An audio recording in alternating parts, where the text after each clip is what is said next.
Hi everybody, it's Jerry Cates and welcome to Weekend Wisdom.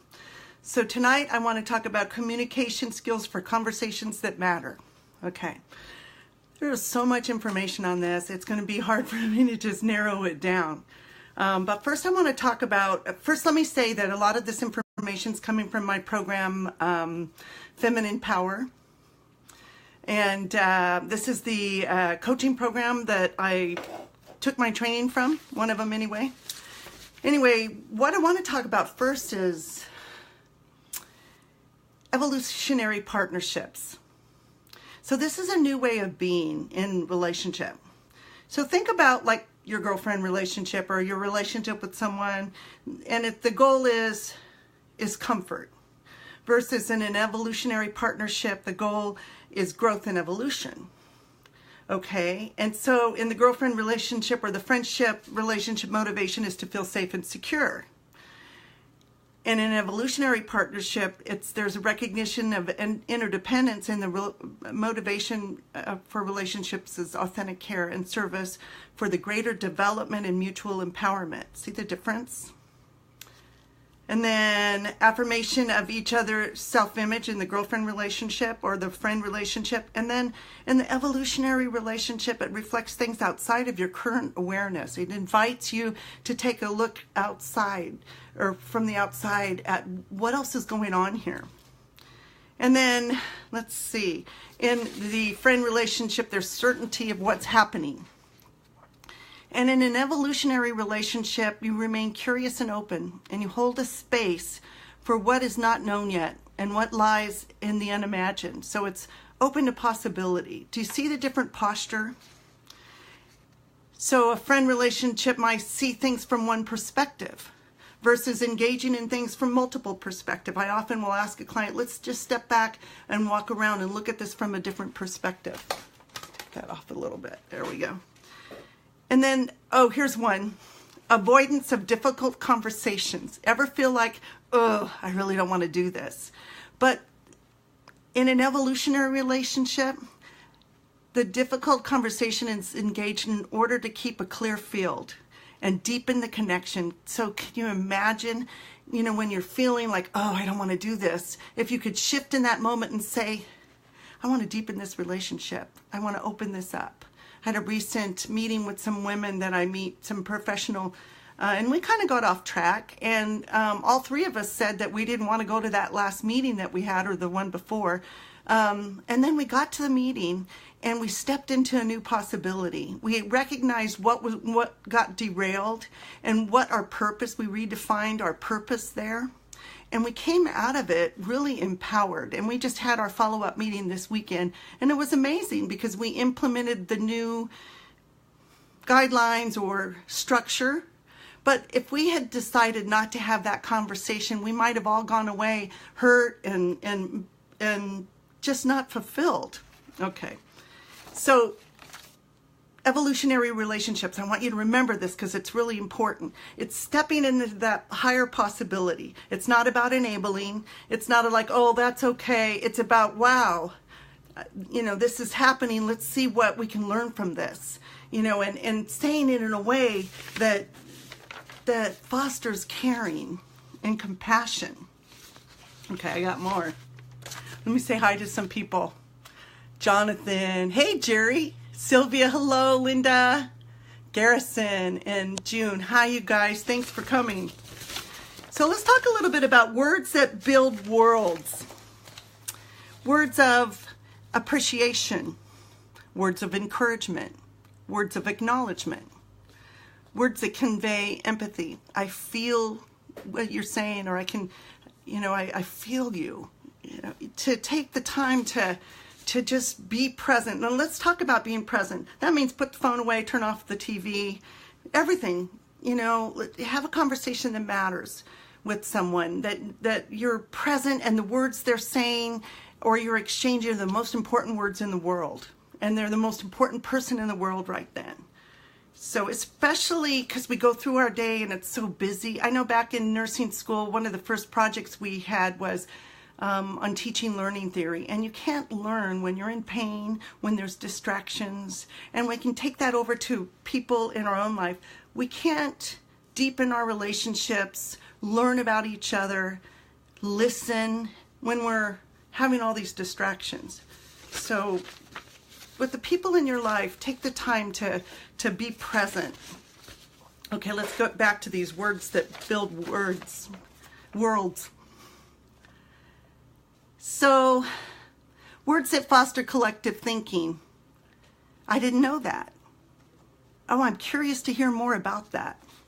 Words that allow someone into a world, sharing what touched you. Wow, it really touched me when you shared about that story or what happened to you. It opens you up and helps you connect. Words that convey interest. Wow. But it's also about your body language. If I'm over here doing something, I'm not listening. But if I'm present and leaning in, that's a big difference. And then words that reframe any challenge and disappointment or obstacle into something, an opportunity for growth. So being able to recognize, wow, this is an opportunity for growth. Or you can go back to that old friend thing and just collude with them and build on those negative things. But this is so much more powerful if you look at it as an opportunity for growth. Let's see. Words that pull the attention all to yourself. So these are the ones that drain energy. Well, let me tell you what happened. You see how that one shifted from where we were talking about? Unspoken words of disinterest. If I'm like doing something, that's conveying to the speaker that what he or she says isn't important. Words of unsolicited advice. Nobody's done that, right? It conveys that you're superior, and it communicates that you don't trust a speaker to know how to care for themselves. I had somebody say to me, be careful. It was something about a relationship. And I said, do you trust me? Do you trust my judgment? Well, when you tell me to be careful, it makes me feel like you don't trust my judgment. You know, explain that to me, because we say things all day long that convey things that we're probably not even thinking about. Let's see, what else can we come up? Words of complaint, speaking from a victimized perspective. Words of venting and dumping and using the listener as a dumping ground. And I want to say something next week I think I'll cover, unless there's something that, write what you want to learn about. But I wanted to talk next week about the Queen's Code and how to communicate between men and women, because I came across some really good information. But one of the things was complaining. Men have a tendency to want to fix things. That's in them. And if you're complaining, there's nothing they can do. Right? If we're just constantly complaining. So being aware of what we're doing. All right, I am going to jump to, let's see where it is. Bear with me. Who else is here? Alex. Hey, Sarah.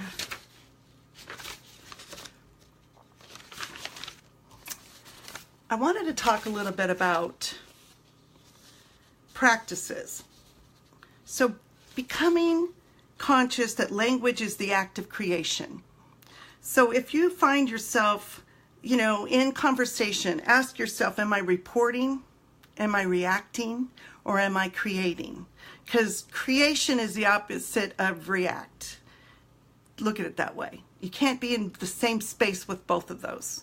And if you're in creation, you're asking possibility questions. You want to generate as much as possible.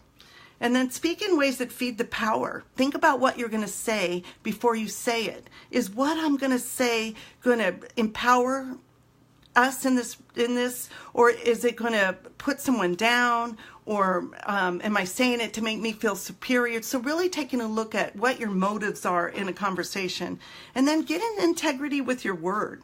Begin to take stock in the ways that you're out of integrity. Like, for instance, if you tell yourself, I'm going to exercise today, and you don't, kind of let yourself down. Or chronically telling people that you're going to do something and then you actually don't follow through. Or having the habit of being late. All of those lack integrity. So take up some house cleaning on your own stuff. And that way you can show up in relationship and show up in conversation with integrity.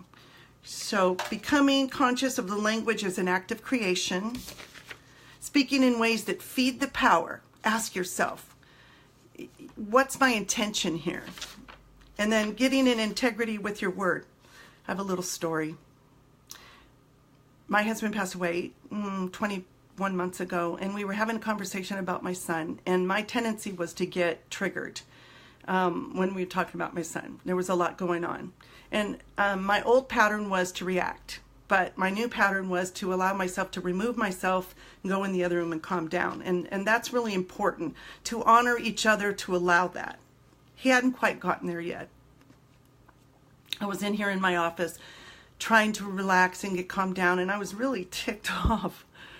But I was trying to calm down. And he came in and he said, well, do you want a kiss? And I remember I said, no, thank you, in the sweetest voice possible, but I was still really unhappy with him.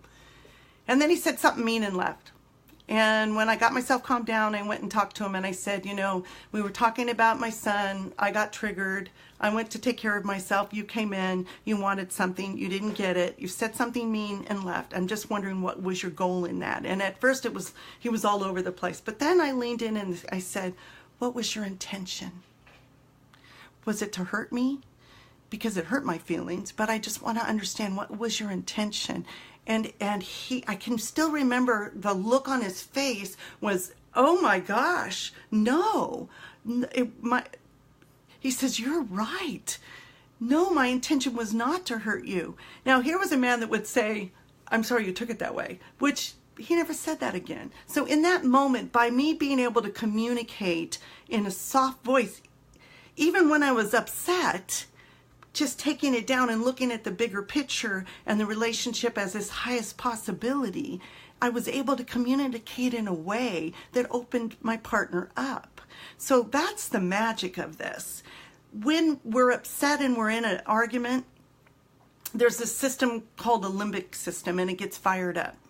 And have you ever been in an argument and you just kept arguing and arguing and arguing and it didn't end well? I think when you're aware that the limbic system gets fired up and it needs to break, because it just builds on itself. So if you take the time and remove yourself and let it calm down, you can come back and have conversations that matter.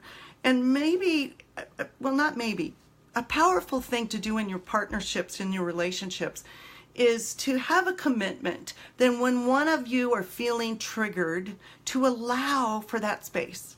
I know that sometimes in relationships, the other person doesn't want him to leave. That's not being in the highest possibility for the relationship. So it's really about, what do you want? What do you want in your life? How do you want to be?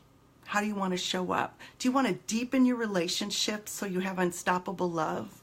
Well, then it's your responsibility to show up as that.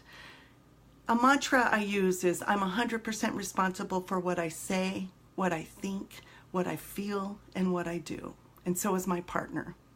And if you can imagine that if I'm in that space and my partner's in that space, when we come together, we don't need to bring the whole 100%, really just 50%, because we're so grounded. I'm 100% responsible for what I say, what I think, what I feel, and what I do. I hope that helps. Let's see who else is here. Dennis, Jennifer, thank you. Hi, Alex. Thanks, you guys. So I'll be back next Sunday. If you have something you want to talk about, go ahead and put it in there. Otherwise, I'm going to talk about the Queen's Codes, how to communicate between men and women. If this video inspires you, please share it. And there's a link above or below. Let's have a conversation that matters. I'm offering free 1-hour coaching that will change your life. I will give you tools that will change your life. This is Jerry Cates. Thanks. See you next week.